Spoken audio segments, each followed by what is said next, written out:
Hello guys, एक बार फिर से नौशाद ऑनलाइन एजुकेशन में आपका वेलकम है। ठीक है, आज हम बात करते हैं स्ट्रक्चर ऑफ एटम, जो कि हमारा क्लास 9 का है। इसके अंदर हमने एनसीईआरटी, सीबीएसई और एसएससी को कवर कर रखा है। आप किसी भी बोर्ड से हैं तो हमारी इस वीडियो को देख सकते हैं, आपके लिए बहुत ही ज़्यादा हेल्पफुल है। ठीक है, हम देखते हैं यहाँ पे चैप्टर्स का नाम है क्या, स्ट्रक्चर ऑफ एटम। सबसे पहले हम यहाँ पे देखते हैं कि एटम होता क्या। ओके, यहाँ पे देखते हैं कि एटम होता क्या। तो द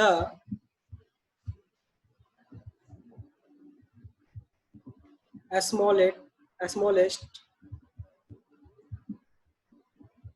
unit of element,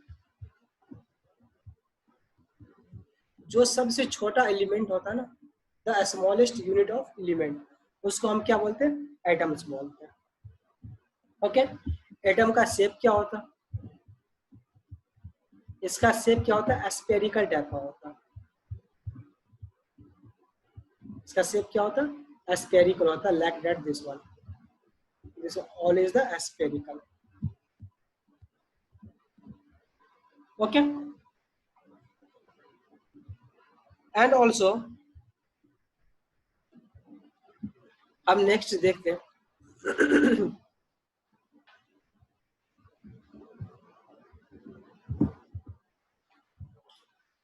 सबसे पहले हमारा फर्स्ट टॉपिक है यहाँ पे कि चार्ज पार्टिकल इन मैटर। किसी भी मैटर के अंदर चार्ज पार्टिकल क्या होता है। बोला कि atoms have three types of sub atomic particle. They are electrons, protons and neutrons. Okay, atoms have three types of sub atomic. इसके पास थ्री सब एटॉमिक पार्टिकल होता है। एक होता है electrons, another is the protons and third one is the neutrons। अब हम इसकी चार्ज के बारे में बात करते हैं। ओके, तो इलेक्ट्रॉन्स का चार्ज होता -1.6 इंटू 10⁻⁻⁻19 कूलम। ओके, ये इसका चार्ज है, charge. Okay, and also this one is the proton. यहाँ पे हम प्रोटॉन का भी चार्ज देखते हैं कि प्रोटॉन का चार्ज क्या होता है। ओके, तो प्रोटॉन का चार्ज होता है, यहाँ पे चार्ज इलेक्ट्रॉन्स का और प्रोटॉन का चार्ज सेम ही होता है, बट इसकी प्रोटॉन्स में क्या होता है, प्लस का चार्ज आ जाता है। Plus 1.6 into 10⁻⁻19 coulomb. सॉरी, यहाँ पे 19 है, 19 minus coulomb. Okay, I hope समझ में आ गया होगा। यहाँ पे this one is the -19 coulomb. And also neutrons का चार्ज क्या होता है, कोई भी, इसमें कोई भी चार्ज नहीं था, इसको हम 0 कूलम बोल सकते हैं। ठीक है, तो आप इसको याद रख सकते हैं। ये this one is the protons charge, this one is the electrons charge. इसमें भी हो सकता है कि 1 मार्क्स के क्वेश्चन में आपको वहाँ पे पूछते हैं। और न्यूट्रॉन्स के पास क्या होता है, कोई भी चार्ज नहीं होता, इट मीन हम इसको 0 कूलम भी बोल सकते हैं। तो electrons are negatively charge. Electrons के पास क्या होता है, निगेटिव चार्ज होता है। क्या होता है, negative charge. This one is negative ना, इसके पास क्या होता है, निगेटिव चार्ज होता है। ये इसका वैल्यू है हमारा, और इसको हम कूलम्स बोलते हैं। Protons are the positively charge. Protons के पास क्या होता है, पॉजिटिव चार्ज होता है। एंड न्यूट्रॉन्स है नो चार्ज, उसके पास कोई भी चार्ज नहीं होता। एंड ऑल्सो हम यहाँ पे देखते हैं the mass of an electron is 1/2000 the mass of the hydrogen atom. क्या है, the mass of the electron, mass of electrons होता है 1/2000 the mass of the hydrogen। Okay, the mass of the mass of the proton is equal to the mass of hydrogen atom and is taken a 1 unit। Okay, the mass of a neutron is equal to the mass of the hydrogen atom and is can taken 1 unit। अगर हमें पूछ दे कि 1 unit मास, 1 unit mass. ये कितना होता है 1/2000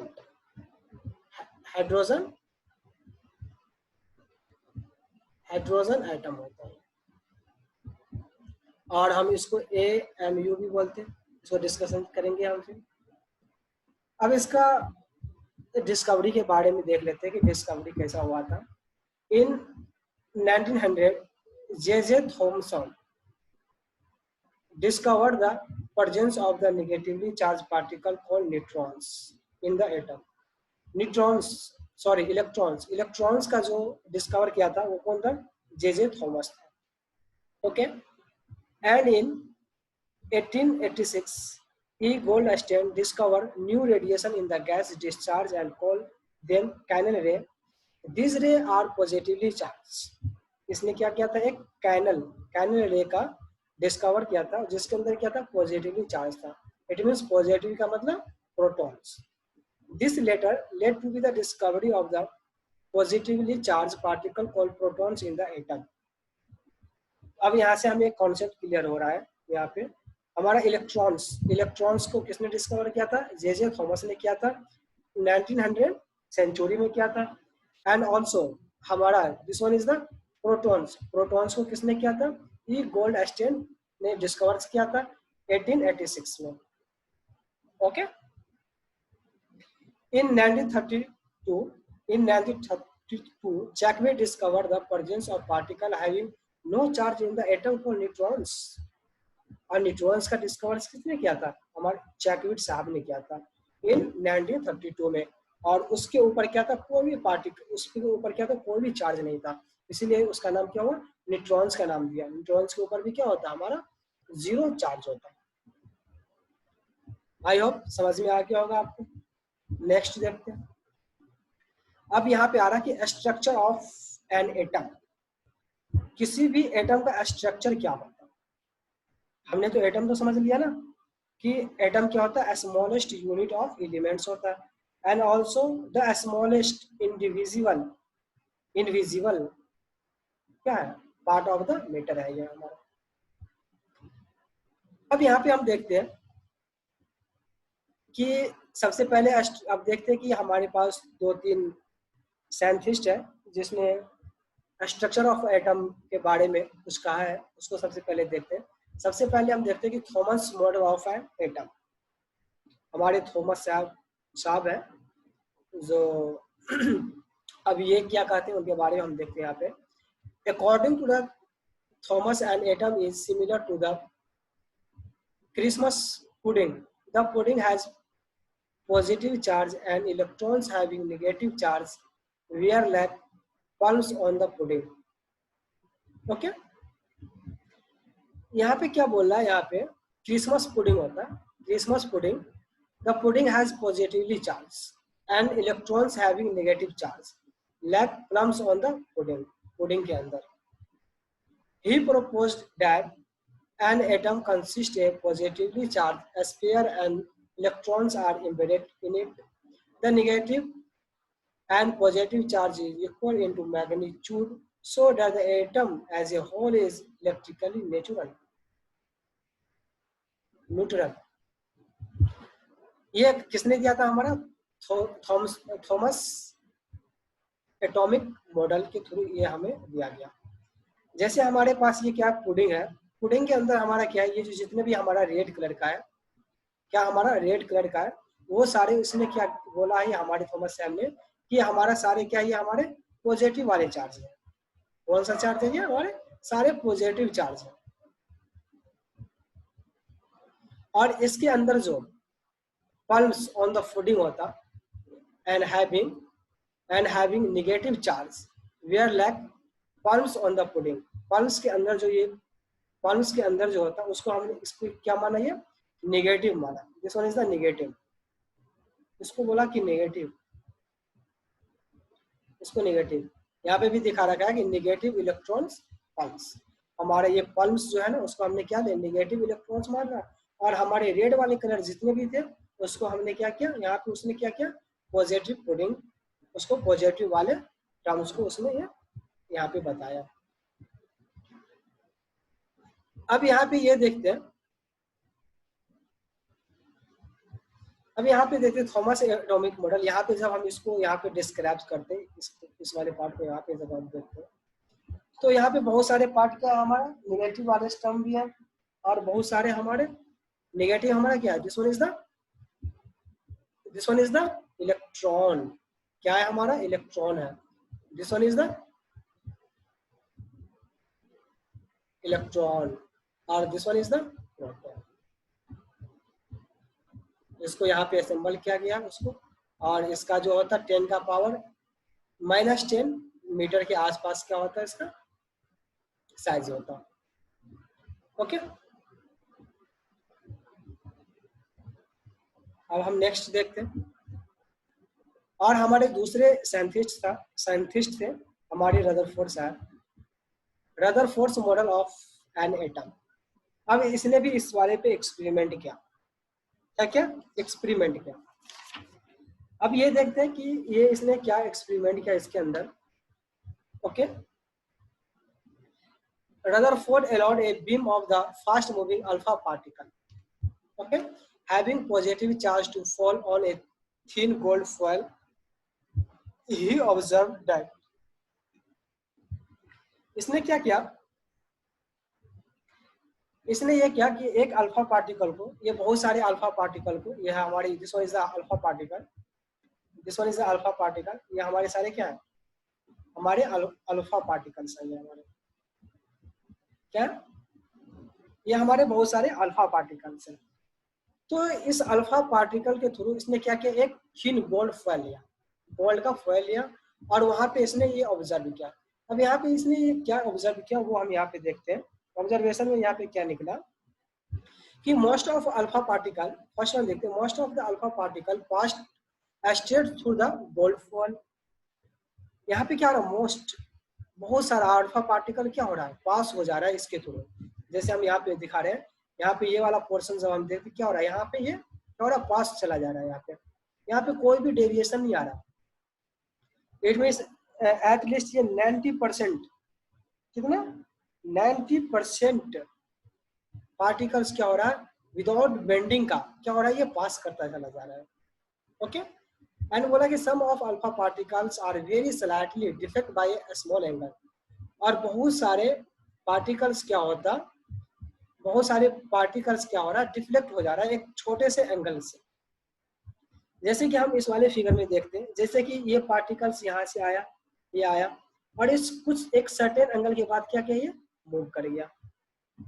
फिर इस वाले फिगर में हम देखें, ये पार्टिकल यहाँ पे आया, कुछ एक सर्टेन पोजीशन पे आने के बाद क्या किया, ये इसका मूवमेंट चेंज हो गया। ओके, एंड ऑल्सो यहाँ पे ये बता रहा है कि a few alpha particle appears to the rebounded, और बहुत सारे अल्फा पार्टिकल क्या हो रहा है, ये रिबॉन्ड हो जा रहा है। इट मीन्स ये पार्टिकल यहाँ तो जा रहा है, फिर यहाँ से रिबॉन्ड हो जा रहा है, बैक चला जा रहा है। यहाँ पे भी देख रहे हैं, यहाँ पे भी अल्फा पार्टिकल यहाँ पे इंटर तो कर रहा है, कहाँ पे, गोल्ड फॉइल्स पे, बट यहाँ पे क्या हो रहा है, ये अल्फा पार्टिकल फिर ये रिटर्न यहाँ से आ जा रहा है, जिसको हमने यहाँ पे दिखा रखा है आपको। यहाँ पे क्या हो रहा है, मोस्ट ऑफ अल्फा पार्टिकल क्या हो रहा है, अनडिफ्लेक्टेड होके क्या हो रहा है, ये पास कर जा रहा है। फ्यू अल्फा पार्टिकल्स क्या हो रहा है, ये यहाँ से सेलेक्टिव, सॉरी यहाँ पे अल्फा पार्टिकल क्या हो रहा है, ये डिफ्लेक्ट हो जा रहा है। इट मीन्स इसका थोड़ा सा एंगल चेंज हो, यहाँ से आया फिर एंगल चेंज करके यहाँ से निकल गया। And a few alpha particle bounce off the nucleus, और ये बहुत सारे अल्फा पार्टिकल्स क्या हो रहा है, ये यहाँ पे क्या हो रहा है, यहाँ से तो आ रही है बट यहाँ पे रिबॉन्स होके फिर उसी साइड में ये क्या हो रहा है, बॉन्स हो जा रहा है। But this one, but there 90% of alpha particle क्या हो रहा है, यहाँ से पास कर जा रहा है, और 10% हमारे पास जो 10% जो बचा वो उसमें से कुछ परसेंट क्या हो रहा है, डिफ्लेक्ट हो जा रहा है, और कुछ परसेंट हमारा यहाँ पे क्या हो रहा है, रिबॉन्स हो जा रहा है। ओके, अब हम आगे देखते हैं इसको क्या होता फिर। इसके बाद यहाँ पे कंक्लूजन निकाला। कंक्लूजन क्या है यहाँ पे, यहाँ पे कंक्लूजन ये निकाला गया, यहाँ पे कंक्लूजन को देखते हैं। कंक्लूजन फ्रॉम द रदरफोर्ड, इसका हम देखते हैं, Rutherford alpha particle scattering experiment. अब यहाँ पे रदरफोर्ड साहब ने जो इसके ऊपर अल्फा पार्टिकल्स के ऊपर जो इसने गोल्ड फॉइल से जो पास किया था, तो इसका कंक्लूजन क्या आता वो हम सबसे देखते हैं। यहाँ से हमें ये कंक्लूजन मिला कि most of the space inside N atom is the empty because most of A alpha particle. यहाँ पे क्या बोल रहा है कि most of space inside the atom, it means बहुत सारा ऐसा स्पेस है वहाँ पे इस अल्फा पार्टिकल्स के अंदर में क्या है, बहुत सारा स्पेस है इसके अंदर, क्या बहुत सारा स्पेस है जो क्या हो रहा है हमारे न्यूक्लियस से क्या हो रहा है, ये टच नहीं कर रहा। और ये क्या हो रहा है यहाँ पे, क्या हो रहा है यहाँ पे डायरेक्ट हमारे यहाँ से जो चल रहा है स्टार्ट, यहाँ से जब हमारा अल्फा पार्टिकल यहाँ पे पास किया तो ये क्या हो रहा है, ना ही इसके अंदर क्या हो रहा है डिफ्लेक्ट हो रहा है, ना ही रिबॉन्स हो रहा है, और ये डायरेक्ट क्या हो रहा है, डायरेक्ट पास थ्रू इट कर रहा है इसको। तो फर्स्ट कंक्लूजन इसका ये है, वो देखते हैं।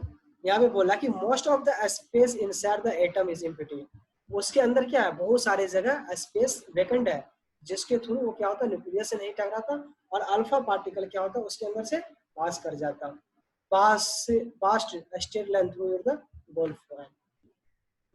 ओके, एंड सेकंड कंक्लूजन क्या है इसका, the atom has A small nucleus having positive charge. बोला कि एटम के पास बहुत सारे छोटे न्यूक्लियस है जो क्या है पॉजिटिव चार्ज है। तो because of the some alpha particle having positive charge are very slightly reflected by the small angle, उसके अंदर बहुत सारे ऐसे पार्ट हैं, यहाँ पे क्या हो रहा है न्यूक्लियस से टकराने के बाद, यहाँ से जैसे ये न्यूक्लियस के अंदर आया, ये न्यूक्लियस से टकराने के बाद क्या हो रहा है ये डिफ्लेक्ट हो जा रहा है एक सर्टेन एंगल पे। यहाँ पे भी देख रहे हैं हम, यहाँ पे भी देखें, यहाँ पे तो यहाँ तक आ रही है, बट इस एंगल पे आने के बाद फिर क्या हो रहा है इसका ये डिफ्लेक्ट हो जा रहा है। ओके, क्या हो रहा है ये डिफ्लेक्ट होता चला जा रहा है। तो इट मींस वही यहाँ पे बोल रहा है कि the some of the alpha particle having positive charge were slightly deflected by the small angle, वो क्या हो रहा है स्मॉल एंगल के थ्रू क्या कर रहा है वो वहां से पास कर जा रहा है। ओके, एंड ऑल्सो हम थर्ड वन देखते हैं, थर्ड वन क्या कह रहा है ये, third one is the size of the nucleus is the very small compared to the size of the atom because very few alpha particles appear to the bond and most of the positive charge and mass of atom is in the nucleus।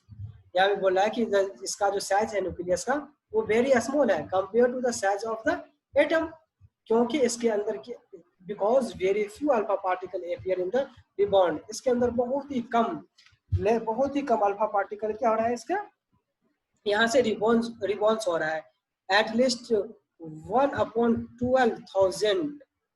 Okay, 12,000 alpha particles क्या हो रहा है यहाँ पे रिबॉन्स हो रहा है, आप समझ सकते हैं 1/1200 अल्फा पार्टिकल ही यहाँ पे क्या हो रहा है रिबॉन्ड हो रहा है।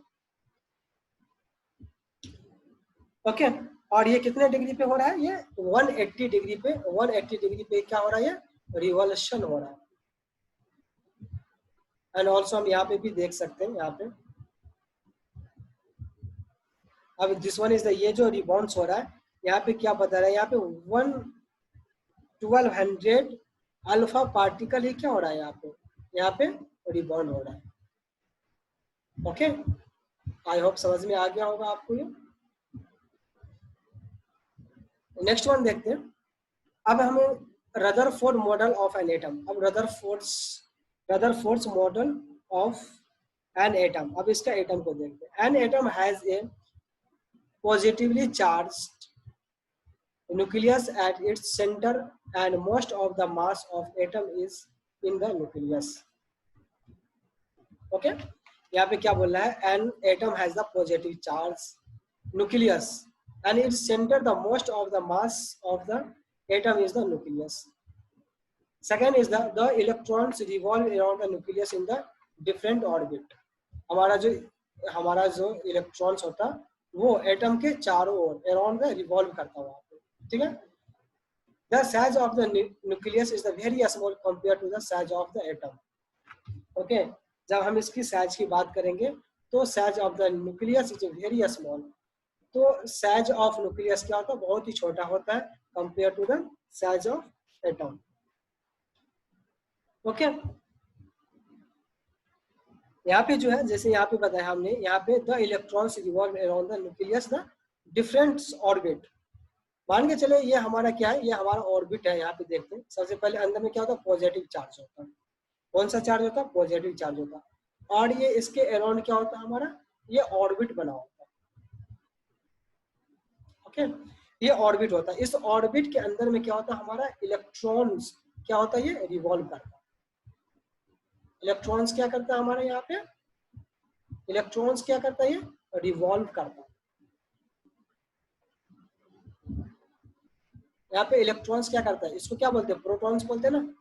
प्रोटॉन्स पे कौन सा चार्ज होता है हमारा, पॉजिटिव चार्ज होता, इसीलिए हमने यहाँ पे P+ ले रखा। इलेक्ट्रॉन्स, इलेक्ट्रॉन्स के पास क्या होता है, निगेटिव चार्ज होता है, इसीलिए हमने इलेक्ट्रॉन्स को E से डिफाइन किया। ओके, आई होप समझ में आ गया होगा आपको। नेक्स्ट देखते हैं। अब यहाँ पे आ रहा है, अब इसका हम ड्रॉबैक देखते हैं। डिफेक्ट्स बोले या ड्रॉबैक भी बोलते हैं इसको।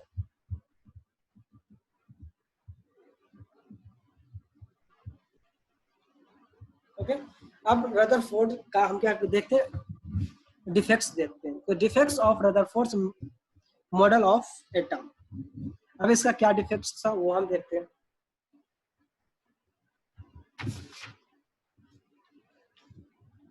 अब ये बोला है कि any particle in the circular orbit would undergo acceleration and during the acceleration the charge particle would radiate energy, so the revolving electrons would lose energy and fall into the nucleus and the atom would be unstable. We know that atom are stable. यहाँ पे Rutherford साहब ये बोल रहा है कि हमारा क्या होता है, हमारा तो क्या होता है दिस वन, ये हमारा जो पार्ट है ये क्या होता है, हमारा प्रोटॉन्स होता है। ये हमारा कहाँ पे होता है, न्यूक्लियस में होता है। इट मीन्स हमारा सेंटर पे होता है। ओके, ये हमारा सेंटर पे होता है और ये हमारा सारे क्या है, इलेक्ट्रॉन्स है। ये सब ये हमारे सारे क्या है, इलेक्ट्रॉन्स है। तो इलेक्ट्रॉन्स इसके अंदर क्या करता है, एक्सीलरेट करता है। एक्सीलरेट का मतलब ये होता है इसके अंदर वो मूव करता है। ठीक है, तो बोल रहा है कि यहाँ पे during the acceleration the change the particle would be radiate energy, और ये एनर्जी को क्या करता है, रेडिएट करता। तो सो द रिवॉल्विंग इलेक्ट्रॉन्स, जब ये इलेक्ट्रॉन्स क्या करेगा, ये हम यहाँ पे भी देख सकते हैं, जब ये इलेक्ट्रॉन्स रिवॉल्व करेगा तो वो क्या करेगा, लॉस करेगा किसको, एनर्जी को करेगा, और फॉल इनटू द न्यूक्लियस, और वो न्यूक्लियस के अंदर वो क्या करेगा, फॉल कर जाएगा। And the atom would be unstable, और हमारा एटम क्या होगा, अनस्टेबल हो जाएगा। And we know that atom are stable, but हम जानते हैं कि हमारा एटम क्या होता है, स्टेबल होता। बट हमारा एटम क्या होता है, स्टेबल होता ना। बट यहाँ पे क्या हो रहा है, जब हमारा यहाँ पे क्या, प्रोटॉन है, जब इलेक्ट्रॉन्स इसके अंदर क्या करेगा, ये रिवॉल्व करेगा, इट मीन्स एक्सीलरेट करेगा। तो एक्सीलरेट जो करेगा, रिवॉल्विंग के अंदर इलेक्ट्रॉन्स क्या करेगा, अपना एनर्जी को लॉस करेगा। एनर्जी लॉस करेगा तो वो क्या करेगा, फॉल करेगा। फॉल करेगा तो वहां पे क्या हो गया, अनस्टेबल हो गया। बट हमारा एटम तो क्या है, स्टेबल है। तो इसका ये चीज यहाँ पे ड्रॉबैक था। मोस्टली हम वी नो दैट, क्या हम जानते हैं कि हमारा एटम क्या होता है, स्टेबल होता है। बट यहाँ पे क्या हो रहा है, जब यहाँ पे इलेक्ट्रॉन्स रिवॉल्व कर रहा है तो जब वो एक्सीलरेट करेगा तो वो क्या करेगा, एनर्जी को लॉस करेगा। एनर्जी लॉस करेगा तो फिर क्या होगा, वो फॉल इन द न्यूक्लियस में आ जाएगा, जो कि फिर हमारा क्या होगा, अनस्टेबल होगा। तो जो हमारा पॉसिबल नहीं है। तो रदरफोर्ड साहब का ये हमारा डिफेक्ट था, या हम उसको ड्रॉबैक्स भी बोल सकते हैं। ठीक है,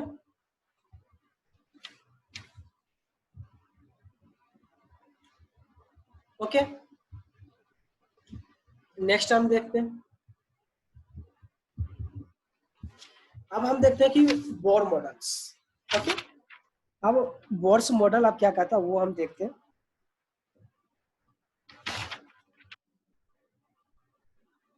सबसे पहले हमने पढ़ा था किसका, थॉमस साहब का पढ़ा था। ओके, थॉमस साहब के बाद हमने किसका पढ़ा, रदरफोर्ड का पढ़ा। रदरफोर्ड के बाद हमारा कौन सा आता, रदरफोर्ड के बाद हमारा आता बोर्स एटॉमिक मॉडल। ये हमारे तीनों क्या है, साइंटिस्ट है। अब ये देखते हैं कि बोर्स एटॉमिक मॉडल अब ये क्या कहता है। अब इसके बारे में भी हम जान लेते हैं, डिस्कशन कर लेते हैं।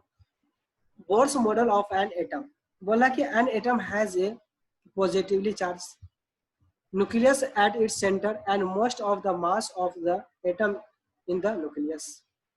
अब ये क्या कर रहा है, यहाँ पे आप इसको देखते हैं, बोला कि N atom has positively charge, atom के पास क्या होता है, पॉजिटिव चार्ज होता है।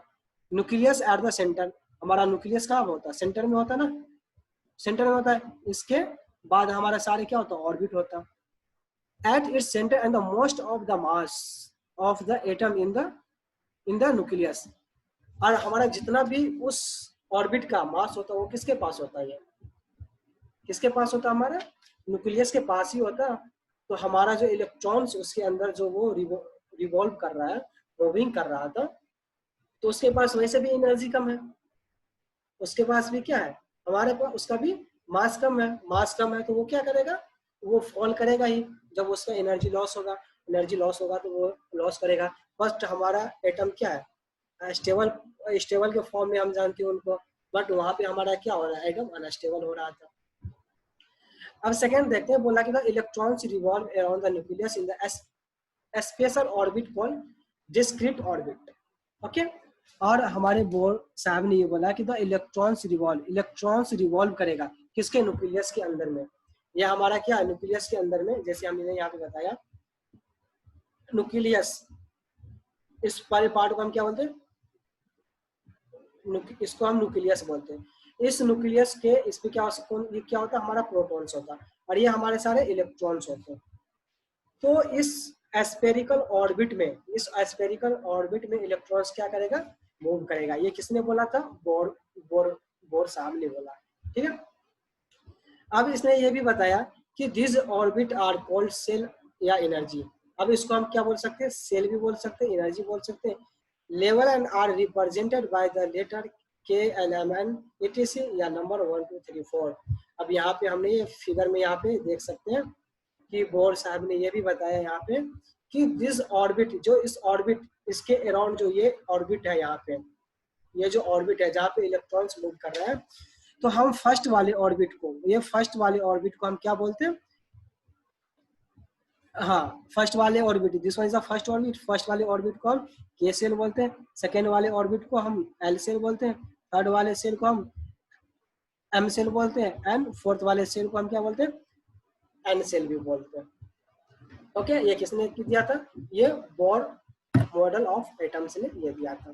थर्ड वन देखते हैं कि while revolving in the discrete orbit the electrons do not radiate energy।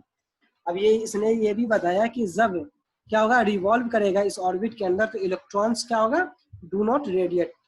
तो जब इसके अंदर हमारा इलेक्ट्रॉन्स क्या करेगा, ये रिवॉल्व करेगा, तो ये कोई भी रेडिएशन एनर्जी को पास नहीं करेगा, ओके, रेडिएट नहीं करेगा। Okay, I hope Bohr's model atomic आपको समझ में आ गया होगा। नेक्स्ट वन देखते हैं।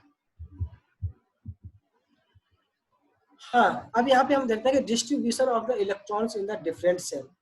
डिफरेंट सेल में डिफरेंट क्या होता है, वहां पे इलेक्ट्रॉन्स होते हैं, ठीक है। क्या होता है, डिफरेंट सेल में डिफरेंट हमारा क्या होता है, इलेक्ट्रॉन्स होता है। अब वो हम देखते हैं यहाँ पे,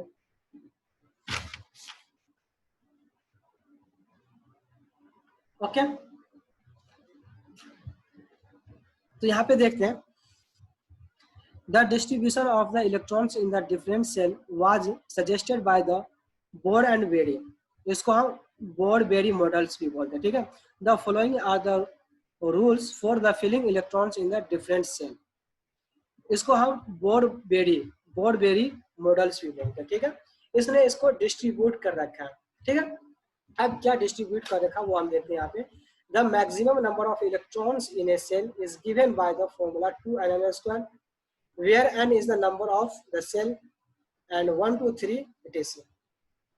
यहाँ पे हम देखते हैं फर्स्ट सेल के लिए, यहाँ पे देखते हैं सेकेंड सेल के लिए देखते हैं, थर्ड हो गया, फोर्थ हो गया। यहाँ पे हमें ये हमारा इसने ये फॉर्मूला दिया, किसने दिया, बोर बेरी से हमें ये फॉर्मूला मिला, क्या मिला, 2n²।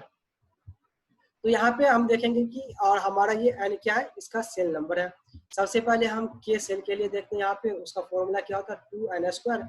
तो हमने 2 यहाँ पे 2 आ गया, और हम फर्स्ट सेल के लिए देखते हैं, तो यहाँ पे इसका फर्स्ट ले लिया, तो 2 × 1 × 2 × 1 × 1, तो यहाँ पे 2 इलेक्ट्रॉन्स आ गया।